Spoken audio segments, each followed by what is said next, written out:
If you are a budding entrepreneur probably तुमच्यासाठी MBA हा best programme आहे. आजच्या नवीन एज्युकेशन पॉलिसीमध्ये तुम्हाला तुमचं आवड आणि तुमची निवड याची सांगड घालता येणं शक्य आहे. एक्सपिरियन्शियल लर्निंग, ॲडिशनल सर्टिफिकेशन्स हे दोन सर्वात मोठे USPs आहेत जे सूर्यदत्ताला डिफरन्शिएट करतात इतर B स्कूल्सपासून. शेवटी तुम्ही कितीही टेक्नॉलॉजी इव्हॉल्व केली तरी ह्युमन इमोशन्स, ह्युमन फिलिंग्स आणि ह्युमन टच हा मशीन रिप्लेस नाही करू शकत. सो संधींचा बिलकुल तुटवडा नाही आहे.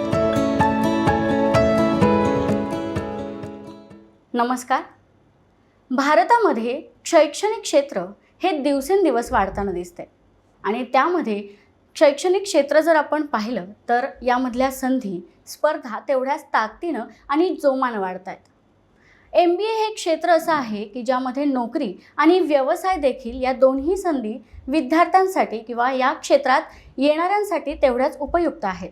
आणि याच संदर्भात बोलण्यासाठी आपल्यासोबत आहेत सूर्यदत्त कॉलेजच्या MBA डिपार्टमेंटच्या प्रतीक्षा वाबळे मॅडम. नमस्कार मॅडम, आज तुमचं मनापासून स्वागत. खरं तर MBA डिपार्टमेंट म्हणजेच मास्टर ऑफ बिझनेस ॲडमिनिस्ट्रेशन यामध्ये तर राष्ट्रीय झालं, आंतरराष्ट्रीय झालं, तर नेमक्या संधी काय आहेत, काय सांगाल याविषयी? सो MBA हा जो प्रोग्राम आहे, संधींबद्दल बोलण्यापूर्वी आपण एक स्टेप मागे जाऊयात. MBA या प्रोग्रामसाठी कुठल्याही विद्याशाखेचा विद्यार्थी हा येऊ शकतो. याचाच अर्थ काय की MBAला येणारा विद्यार्थी इंजिनिअरिंगचा असेल, फार्मसीचा असू शकेल, BBA असेल किंवा अगदी BA, BSc, BComचाही असू शकेल. हे सगळे विद्यार्थी एका जंक्शनवर जेव्हा येत आहेत आणि तिथून पुढे त्यांना त्यांच्या वाटा सिलेक्ट करायच्या आहेत.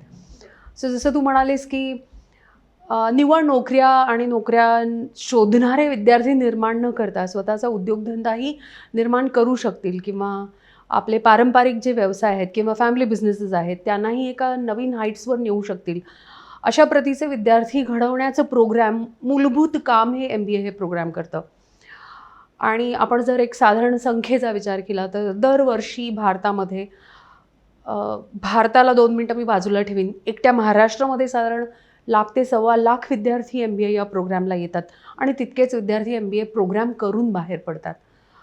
मग आता या विद्यार्थ्यांना कुठल्या प्रकारचं काम मिळणार आहे किंवा कुठल्या प्रकारचे व्यवसाय संधी मिळणार आहेत, तर thanks to our honourable prime minister की ज्यांनी स्टार्टअप इंडिया आणि मेक इन इंडिया कॅम्पेन्स हे अतिशय मोठ्या प्रमाणात रन केले, सक्सेसफुली रन केले. आज गावागावात किंवा तळागाळात सुद्धा मेक इन इंडिया कॅम्पेन चालतं आणि हे जे कॅम्पेन्स आहेत यांनी विद्यार्थ्यांना एक नक्की कॉन्फिडन्स दिला आहे की आपण प्रत्येक वेळेला नोकरीच शोधली पाहिजे किंवा नोकरीच्या मागे गेलं पाहिजे असं निश्चित नाही. तर आपल्याकडे टॅलेंट असेल, आपल्याकडे आयडियाज असतील तर आपल्याला पूरक इकोसिस्टम देण्याचं काम गव्हर्नमेंट ऑफ इंडिया करत आहे आणि तत्सम इतर ऑर्गनायझेशन्स देखील करत आहेत. सो संधी जर मी म्हटलं तर आज ग्लोबलायझेशनमुळे आज आपण असं म्हणू शकतो की पूर्ण आशिया खंडामध्ये किंवा जगाचं लक्ष आज भारताकडे लागलं आहे.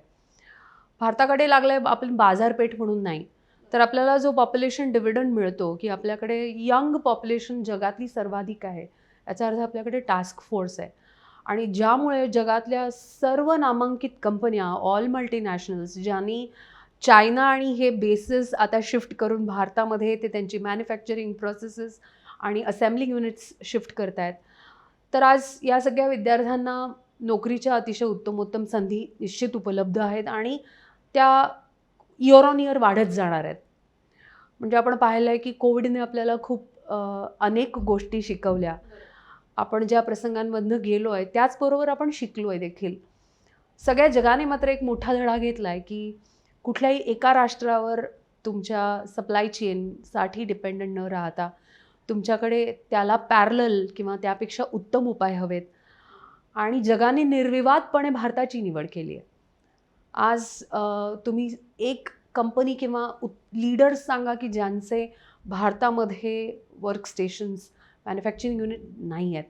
सो याचं उत्तर अतिशय स्वच्छ आणि छान आहे की तुम्हाला नोकरीच्या उत्तमोत्तम संधी अवेलेबल आहेत आणि बेसिकली हा प्रोग्राम बिझनेस ॲडमिनिस्ट्रेशनचा आहे. त्यामुळे तुम्ही कुठल्याही बॅकग्राऊंडमधून जरी आला असलात तरी तुम्हाला पुढे तितक्याच डायव्हर्स ऑप्शन्स अवेलेबल आहेत. जर मी कॉमर्स बॅकग्राऊंडची असेल तर need not necessarily me finance हा एक डोमेन घ्यायला हवा आहे. माझ्यासाठी मार्केटिंग हा पर्याय आहे, माझ्याकडे HR हा पर्याय आहे, माझ्यासाठी बिझनेस ॲनालिटिक्स हा पर्याय आहे, माझ्यासाठी जर मी रुरल बॅकग्राऊंडमधून आली असेल आणि मला ॲग्रीमध्ये काहीतरी करण्याची अतिशय इच्छा असेल, उत्कट इच्छा असेल, तर कदाचित रुरल अँड ॲग्री बिझनेस हा एक माझ्याकडे स्पेशलायझेशनचा पर्याय अवेलेबल आहे. आज आपण म्हणतो की आजची ही जेन झी जी आपण नेहमी म्हणतो, तर जेन झीचं एक छोटंसं काय म्हणूयात वैशिष्ट्य असं आहे की ते 24 तास मरमर काम नाही करू इच्छित. ते स्मार्ट वर्कर आहेत. बरोबर. सो ते जितक्या आत्मीयतेने काम करतात, तितक्याच आत्मीयतेने त्यांना जगभर फिरायचं असतं, त्यांना आनंद लुटायचा असतो. म्हणजे पूर्वी आपण कदाचित हॉस्पिटॅलिटी आणि टुरिझम हे कोणी फारसं न बोललं गेलेलं स्पेशलायझेशन देखील आहे, ज्याला आज अतिशय मोठ्या प्रमाणात करिअरमध्ये वाव आहे. सो MBA तुम्हाला एका साईडला जॉब्स आणि तेही विविध क्षेत्रांमधले जॉब्स ओपन अप करत आहे. आणि जसं मी म्हटलं की मेक इन इंडिया या कॅम्पेन थ्रू आणि स्टार्टअप इंडिया यामधनं तुम्हाला बऱ्यापैकी तुमच्या स्वतःच्या इनोव्हेटिव्ह आयडियाजला कमर्शियलाइज करण्याची संधी MBA प्रोग्राममधनं तुम्हाला मिळते. आणि सो मी असं म्हणेन की both, if you are a budding entrepreneur probably तुमच्यासाठी MBA हा बेस्ट प्रोग्राम आहे. कारण तुम्ही निव्वळ आयडियाज घेऊन नाही जाणार आहात, तर आयडियाला बाजारपेठ कशी मिळवून द्यायची आणि नुसती एकदा बाजारपेठ मिळवून उपयोग होत नाही. तुम्हाला पुढची 25 वर्ष तिथे पाय रोवून उभं राहायचं आहे, कंबर कसून उभं राहायचं आहे. तो हा सगळा प्रवास जो आहे त्याच्यामध्ये MBA ही डिग्री तुम्हाला निश्चितच तयार करेल. मी असं म्हणेन, मदत करण्यापेक्षा ती तुम्हाला तयार करेल. MBAचं भविष्यात काय स्थिती असणार आहे? यासाठी पुन्हा आपण एक स्टेप थोडंसं मागे जाऊयात, जेणेकरून आपल्याला आपला स्वतःचा प्रवास कळेल. जर मी म्हटलं की साधारण 80 ते 100 वर्षापूर्वी ज्यावेळेला इंडस्ट्रियलायझेशन झालं, त्यावेळीही माणसाच्या मनात थोडीशी भीती होती. तुमच्या सर्वसामान्य माणसाच्या मनात भीती होती की आता जर इतकी मोठी मशीन्स येणार असतील आणि ती माझं काम हिरावून घेणार असेल, तर मला काहीच काम उरणार नाही आहे. मग एक छोटंसं उदाहरण आहे की ज्या काळी कॅल्क्युलेटर डेव्हलप झालं, त्यावेळेला अमेरिकेमध्ये फार मोठ्या प्रमाणात उठाव झाला होता की कॅल्क्युलेटर्स ही माणसांची जॉब्स खाऊन टाकतील आणि आम्ही मोठ्या प्रमाणात जॉबलेस होऊ. पण प्रत्यक्षात तसं झालं का? तर तसं नाही झालं आहे. सो आज भविष्याचा विचार करताना मला ह्याचा विचार करायला पाहिजे की भविष्य म्हणजे काय आणि आज माझ्याबरोबर काय आहे. तर आज आपण असं म्हणतो आहे की आज आर्टिफिशियल इंटेलिजन्स, मशीन लर्निंग आणि या सगळ्या तंत्रज्ञानाचा विकास होतो आहे. आज आपण ओपन AI सिस्टम पाहतो आहे. ChatGPT ज्या वेळेला एक 6-8 महिन्यांपूर्वी आलं होतं, त्याही वेळेला चर्चांना उधाण आलं होतं की माणसं आपले जॉब जाणार आहेत, या प्रकारचे जॉब जाणार आहेत, लोकांना काही करायसारखं उरणारच नाही आहे. पण पॅनिक न होता जर आपण विचार केला, तर ह्या सगळ्या ज्या डेव्हलपमेंट्स आहेत किंवा हे सगळं जे तंत्रज्ञान आपण डेव्हलप करतो आहे, शेवटी डेव्हलप कोणी केलं आहे? ह्युमन्सनी डेव्हलप केलं आहे. आणि ते डेव्हलप करण्यामागचा हेतू, मी जर म्हटलं एक प्युअर हेतू काय होता, तर आपली प्रॉडक्टिव्हिटी आणि एफिशियन्सी या 2 गोष्टी यातनं वाढल्या पाहिजेत.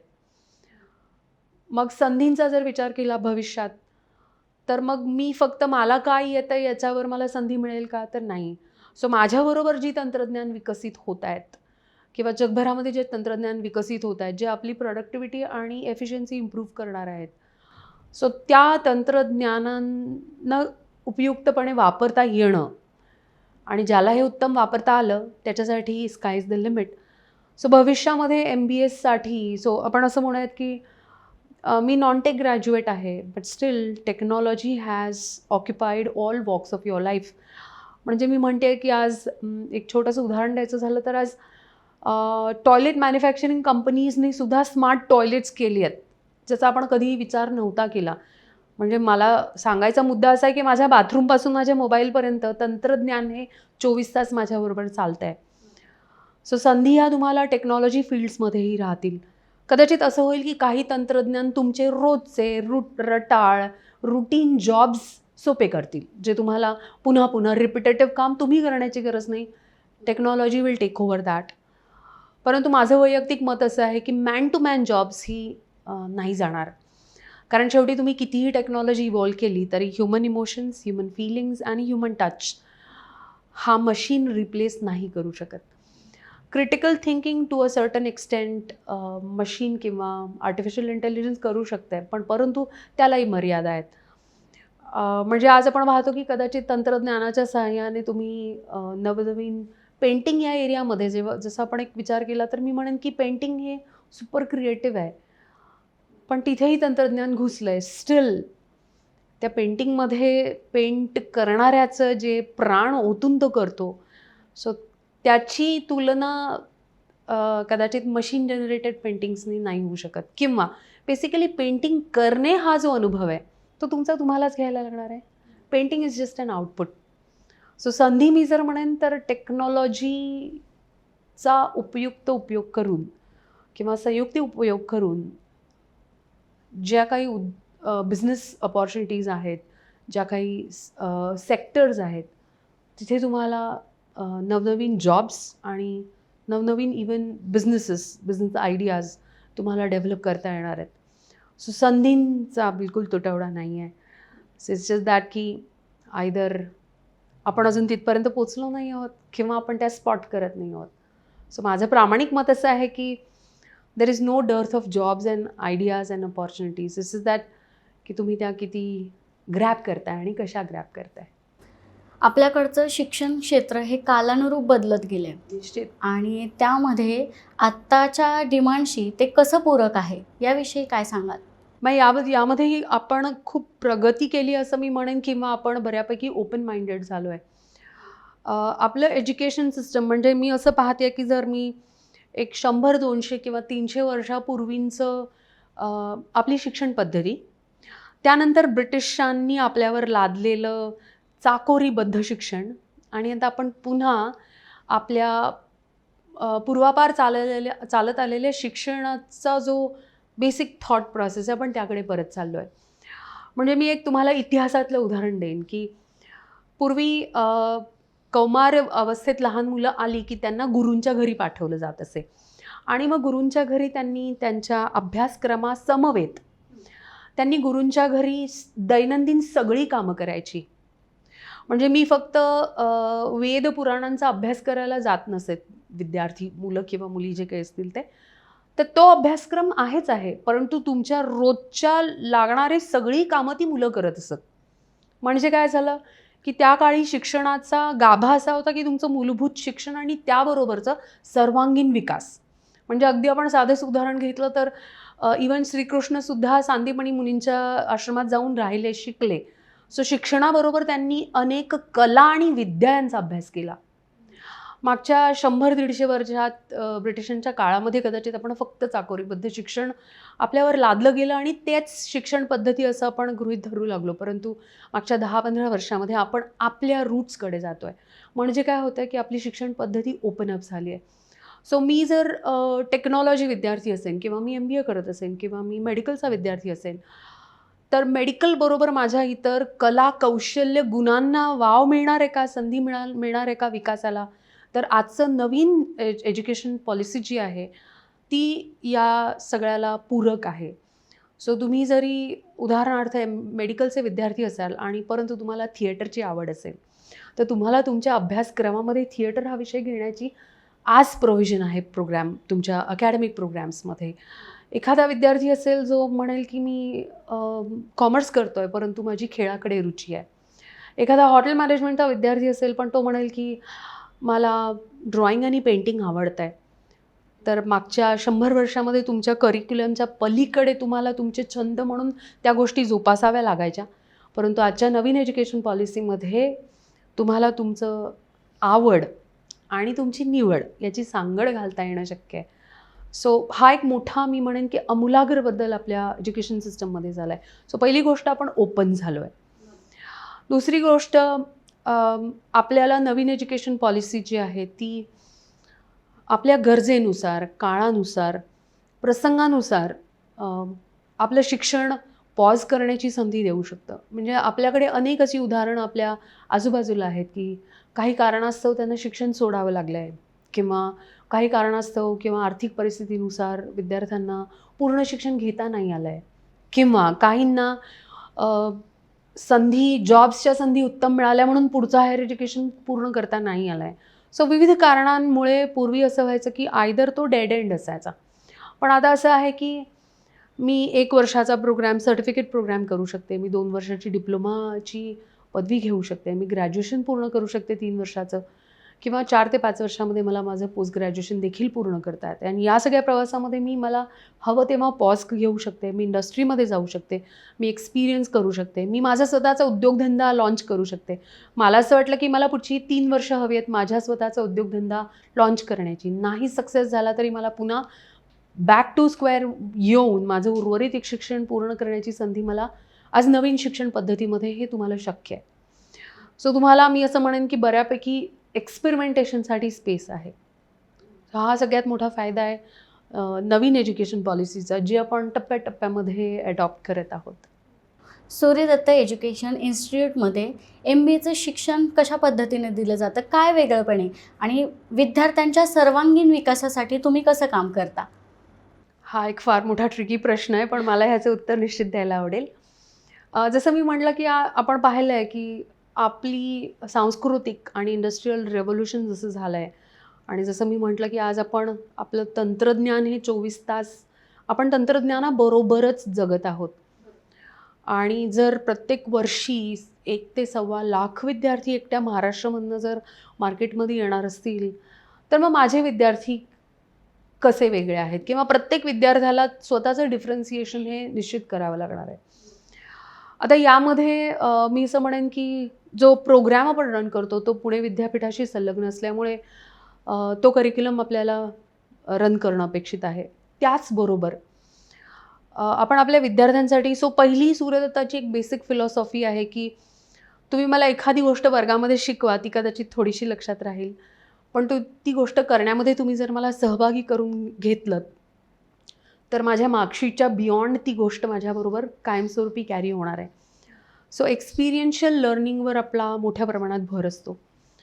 सो आपल्याला जे 2 वर्षाचं प्रोग्रॅम आणि करिक्युलम पूर्ण करायचं आहे, त्यामध्ये प्रत्येक सेमिस्टरमध्ये विद्यार्थ्यांना वेगवेगळी प्रोजेक्ट्स आहेत की जिथे त्यांना फील्डवर जाणं अपेक्षित आहे, इंडस्ट्री व्हिजिट्स करणं अपेक्षित आहे, क्रिटिकल थिंकिंग करणं अपेक्षित आहे, लोकांशी बोलणं अपेक्षित आहे, टीम वर्क करणं अपेक्षित आहे. So unless you make your hands dirty you want learn. So त्याचा प्रत्येक विद्यार्थ्यांना प्रत्येक टप्प्यावर प्रत्येक सेमिस्टरमध्ये येतो. मग आता मी असं म्हणेन की ठीक आहे, हे चाकोरीबद्ध शिक्षण झालं की 4 सेमिस्टर्स आहे, त्यामध्ये तुम्हाला जे शिकणं अपेक्षित आहे ते तुम्ही एक्सपिरियन्शियल लर्निंग करताच आहात. पण आज काळाची गरज ओळखून सूर्यदत्त ग्रुप ऑफ इन्स्टिट्यूट्सने अनेक नॅशनल आणि इंटरनॅशनल लेवलच्या ऑर्गनायझेशन्स, एज्युकेशनल इन्स्टिट्यूशन्स यांच्याबरोबर टायअप केलं आहे for over and above facilities ज्या विद्यार्थ्यांना दिल्या जातात. सो विद्यार्थी त्याच्या इच्छेनुसार ॲडिशनल सर्टिफिकेशन्सला ऑप्ट करू शकतो. आता ॲडिशनल सर्टिफिकेशन्स म्हणाल तर ती कुठली झाली? जर मी तुम्हाला छोटं उदाहरण द्यायचं झालं तर MBAमध्ये बेसिक जी स्पेशलायझेशन्स आहेत ती आहेत marketing, finance, HR, operations in supply chain आणि बिझनेस ॲनालिटिक्स. तर मी असं म्हणेन की डिजिटायझेशन किंवा टेक्नॉलॉजी इंटरव्हेन्शन्स हे प्रत्येक लेवलवर आहे. आज मार्केटिंगच्या विद्यार्थ्याला डिजिटल मार्केटिंग ॲनालिटिक्स हे सगळे कोर्सेस करणं किंवा याबद्दल माहिती असणं आणि त्यामध्ये प्रोफिशियन्सी असणं हे अत्यावश्यक आहे.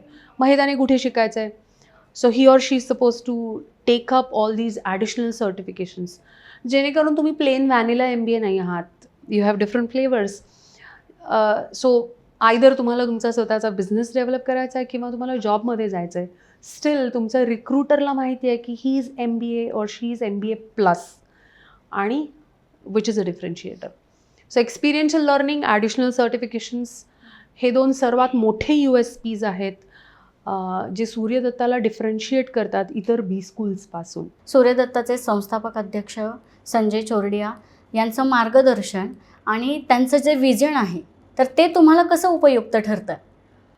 आय वुड से याच्या मागचा खरा शिलेदार तर त्यांचं विजन आहे. त्यांचा सोशल रीच हा अतिशय अफाट आहे, आणि सोशल रीच अफाट असल्यामुळे आज कदाचित आपला प्रत्येक व्यक्तीचा एक टनेल व्ह्यू असतो. म्हणजे मी म्हणेन की मला एक थोडं लिमिटेड एवढं दिसतं, परंतु सरांचा जो सोशल नेटवर्क आहे त्यामुळे त्यांना त्यांची इतक्या दिग्गज लोकांशी नेटवर्क आहे, मोठ्या मोठ्या ऑर्गनायझेशन्सबरोबर त्यांचे अतिशय उत्तम संबंध आहेत की ज्याच्यामुळे आम्ही अप टू डेट असतो, पहिली गोष्ट. दुसरी गोष्ट, जे आज आपण इंटरडिसिप्लिनरी, मल्टीफंक्शनल हे जे मोठे मोठे शब्द वापरतो, याचा खरा प्रत्यय सरांच्या व्हिजनमधून दिसतो की त्यांचा अट्टहास असतो की कुठलाही विद्यार्थी असो त्याने नवनवीन गोष्टी शिकल्या पाहिजेत, नवनवीन स्किल्स त्यांनी अडॉप्ट केली पाहिजेत. म्हणजे मी छोटंसं उदाहरण देईन की जसं आपण म्हटलं की तुम्ही MBA प्रोग्राम करत आहात, पण त्याचबरोबर तुम्ही स्पोर्ट्स केलं पाहिजे, तुम्हाला स्विमिंग आलं पाहिजे, तुम्हाला डान्स आणि या कला पण आल्या पाहिजे, तुम्हाला सेल्फ डिफेन्स पण आलं पाहिजे. हे जे ब्रॉडेस्ट विजन आहे हे खरं तर डॉक्टर संजय चोरडे यांचं आहे. आणि याला समराईज जर करायचं असेल तर स्टुडंटचा होलिस्टिक डेव्हलपमेंटचा अट्टहास हा त्यांचा असतो. त्यामुळे विद्यार्थ्यांना मिळणाऱ्या विविध संधी ह्या सरांमार्फत आलेल्या असतात, सरांच्या नेटवर्कमधून आलेल्या असतात, सरांच्या कनेक्टमधून आलेले असतात, जे कदाचित तुम्हाला अहेड ऑफ टाईम ठेवतात. MBAमध्ये शिक्षण घेणाऱ्या विद्यार्थ्यांनी कोणत्या कौशल्यांकडे विशेष लक्ष दिलं पाहिजे असं वाटतं तुम्हाला? हा फार छान प्रश्न आहे. कारण जसं मी म्हटलं की प्लेन व्हॅनिला MBAला, कारण लाखो विद्यार्थी बाहेर पडत आहेत, then how are you different. तर आज अनेक काय म्हणूयात नामांकित ऑर्गनायझेशन्स आहेत की ज्या काळाची पावलं ओळखून जगाला काही दिशा देतात की पुढच्या 5 वर्षात, पुढच्या 10 वर्षात कुठल्या प्रकारची स्किल्स ही रिक्वायर्ड असणार आहेत. तर with the advent of all these AI, machine learning आणि हे जे टेक्नॉलॉजीज वाढत आहेत किंवा डेव्हलप होत आहेत, तर मी असं म्हणेन काही बेसिक स्किल्स आहेत जे प्रत्येक व्यक्तीला रिगार्डलेस ऑफ MBA, कुठलाही तुम्ही प्रोग्राम करत असाल, UG असेल किंवा PG असेल, तर त्यामध्ये फंडामेंटल गोष्ट जी मी मगाशी म्हटलं की मशीन टू मशीन जॉब्स ही मशीन्स करून घेतील, पण मॅन टू मॅन जॉब्स ही माणसालाच करायला लागणार आहेत. So people handling, critical thinking आणि इमोशनल इंटेलिजन्स हे 3 स्किल्स आहेत जे नॉन निगोशिएबल आहेत. म्हणजे यामध्ये तुम्हाला काही फाटा नाही आहे. सो तुम्हाला क्रिटिकल थिंकिंग हे आलंच पाहिजे, तुम्हाला इमोशनल इंटेलिजन्स तुमचा अतिशय उत्तम असायला पाहिजे आणि पीपल हँडलिंग. याचबरोबर मी एका गोष्टीचा उल्लेख करू निश्चित इच्छिते की कोविड या पॅन्डेमिकने आपल्याला अनेक गोष्टी शिकवल्या. म्हणजे त्यात आपण चांगलेही दिवस बघितले किंवा त्यात आपण खूप खडतरही काळ बघितला. पण कोविडने जगाला एक गोष्ट नक्की शिकवली, जी मागच्या 100 वर्षापूर्वी त्यावेळेला पॅन्डेमिक आलं होतं, त्यावेळेला नव्याने जग शिकलं. तर ती म्हणजे क्रायसिस मॅनेजमेंट. जगातल्या नामांकित स्कूल्सने याच्यावर अतिशय उत्तम आणि सखोल रिसर्च करून त्यांनी या गोष्टीला नक्की दुजोरा दिला आहे की क्रायसिस मॅनेजमेंट हे एक स्किल आहे ज्याचा आपण विचार करायला हवा आहे आणि फॉर्मली त्याला आपल्या एज्युकेशन सिस्टममध्ये किंवा लर्निंग इकोसिस्टममध्ये आणलं पाहिजे. की आपण पुन्हा नव्याने एखाद्या नव्या पॅन्डेमिकची वाट पाहू आणि मग आपली crisis management skills in action येतील, तर तसं नाही आहे. जर मी म्हटलं की आपण पूर्ण जगाने कोविडचा सामना केला, तर जगाने म्हणजे कोणी केला? तुम्ही आम्ही आपल्या आपल्या लेवलवर क्रायसिस मॅनेजमेंट केलं आहे, ज्याचं क्युम्युलेटिव्ह रिझल्ट असा आला आहे की पूर्ण जगाने योग्य रीतीने कोविडचा सामना आपण करू शकलो.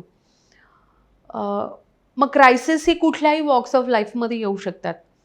मग त्यामध्ये क्रायसिस मॅनेजमेंट करायचं कसं? How do you handle your self first? आपण जेव्हा बाय एअर प्रवास करतो, जर तुम्ही छोटीशी गोष्ट नोटीस केली असेल, तर त्या एअर होस्टेस येतात, त्यांचं काम अतिशय चोखपणे सांगतात ते आपल्याला आपलं टेक ऑफ होत असताना की इन केस ऑफ क्रायसिस तुम्ही काय करायला हवं आहे? तुमच्या वरतून येणारं मास्क आहे ते आधी तुम्ही स्वतःला लावा आणि मग तुमच्याबरोबरच्या सहप्रवाशांना लावा. म्हणजे क्रायसिस मॅनेजमेंट हे जे स्किल आहे ना, ते अगोदर तुम्हाला तुमच्या स्वतःला हँडल करता यायला हवं आहे आणि मगच तुम्ही ते इतरांना योग्य रीतीने देऊ शकता किंवा सांभाळू शकताय. सो मी असं म्हणेन की ही काही जी स्किल्स आहेत अलॉंग विथ जसं आपण म्हटलं की टेक्नॉलॉजी स्किल्स आज तुम्हाला गरजेची आहेत. तुमच्या क्षेत्रानुरूप तुम्हाला रिस्पेक्टिव्ह टेक्नॉलॉजीज अडॅप्ट करता यायला हव्या आहेत. कम्युनिकेशन स्किल्स हे अतिशय महत्त्वाचं आहे. एक थोडासा गैरसमज मी म्हणेन, जरी इंग्लिश ही ग्लोबल लँग्वेज असली आणि ती आहे, म्हणजे तुम्हाला इंग्लिशमध्ये संवाद साधता यायलाच हवा आहे, परंतु मी असं म्हणेन की संवाद बेसिकली साधता येणं, भाषा ही माध्यम आहे, बरोबर? आणि आज जर फक्त मी भारत किंवा आज India as a market place याचा जर विचार केला, तर आपण असं पूर्वी म्हणत असायचो की निम्मा भारत हा खेडेगावात राहतो. आज सगळ्या मोठ्या कंपनीजनी रुरल सेक्टर किंवा रुरल मार्केट हे मोठ्या प्रमाणात कॅप्चर करण्याचा प्रयत्न आहे, कारण तिथे तुमचं मार्केट प्लेस आहे. म्हणजेच काय की तुम्हाला इंग्लिश, हिंदी या 2 गोष्टी, या 2 लँग्वेजेस व्यवस्थित यायलाच हव्या आहेत. कारण आज आपण मल्टीनॅशनल ग्लोबल कल्चरमध्ये ऑपरेट करतो. पण त्याचबरोबर तुम्हाला 1 किंवा 2 रिजनल लँग्वेजेस ह्या निश्चित यायला हव्या आहेत. सो बेसिकली मी म्हणेन की कम्युनिकेशन स्किल्समध्ये तुम्हाला तुमचा मुद्दा किती ताकदीने मांडता येतोय, this is your communication skill. Language is just a medium. म्हणजे मला मराठीत तुझ्याशी संवाद साधायचा आहे, इंग्लिशमध्ये साधायचा आहे, गुजरातीमध्ये साधायचा आहे किंवा इतर कुठल्या माझ्या मदर टंगमध्ये साधायचा आहे. तर तो ताकदीने साधता येणं हे कम्युनिकेशन स्किल आहे. So communication skill is another non negotiable skill for all the students. जे नव्याने येणारे, या क्षेत्रामध्ये येणारे जे विद्यार्थी आहेत, त्यांच्यासाठी तुम्ही काय मुलाचा सल्ला द्याल किंवा मार्गदर्शन कराल? मी असं म्हणेन की मार्गदर्शन आणि सल्ला तुम्हाला यूट्यूब आणि सोशल मीडियावर अतिशय मोठ्या प्रमाणात मिळेल. म्हणजे तुम्ही जस्ट टाईप करा आणि तुम्हाला अनेक उत्तमोत्तम सल्ले मिळतील. माझा एक छोटासा सल्ला प्रत्येक विद्यार्थ्याला असेल की तुम्ही ज्या क्षेत्रात जाताय, कुठल्याही क्षेत्रात जाऊ दे, सो ज्या क्षेत्रात जाताय तिथे तुमचं 100% दिलं तर there is no barrier to opportunities. परंतु तुम्ही जर हाफ हार्टेड असाल, अर्धे इथे अर्धे तिथे, तर मग मात्र तुम्हाला तुमचा एक छानसा स्ट्रगल असेल. सो प्रत्येकासाठी माझा एकच सल्ला असेल की तुम्ही ज्या क्षेत्रात आहात, ज्या स्ट्रीममध्ये आहात, ज्या इंडस्ट्रीमध्ये आहात, तिथे 100% तुम्ही द्यायला शिका. आणि बरेच जण थोडीशी मिसपब्लिसिटी करतात की आज मोबाईल, सोशल मीडियाज हे खूप डिस्ट्रॅक्शन्स आहेत. तर तुम्हाला जर त्याचा कन्स्ट्रक्टिव्ह उपयोग तुमच्या प्रगतीसाठी करता आला, तर मला असं वाटतं की मागे वळून पाहणे नाही अशी परिस्थिती तुमच्याबरोबर असेल. सो मी म्हणेन की जी स्मार्ट डिव्हाइसेस आहेत ती तुम्हाला स्मार्टर बनवण्यासाठी जर तुम्ही त्याचा उपयोग केलात, then nobody can stop you. तर या होत्या सूर्यदत्त एज्युकेशन इन्स्टिट्यूटच्या MBA डिपार्टमेंटच्या प्रतीक्षा वाबळे मॅडम, ज्यांनी तंत्रज्ञान आणि MBAमध्ये स्पर्धा तर प्रत्येक क्षेत्रात असतात, पण MBAमध्ये विविध कौशल्य आपल्याला प्रेझेंट करता येतात आणि त्याचबरोबर आपल्या कौशल्याला, कलागुणांना या क्षेत्रात नक्कीच वाव मिळतो. त्यासाठी MBA हा एक करिअरच्या दृष्टिकोनातून उत्तम पर्यायच म्हणावा लागेल. धन्यवाद.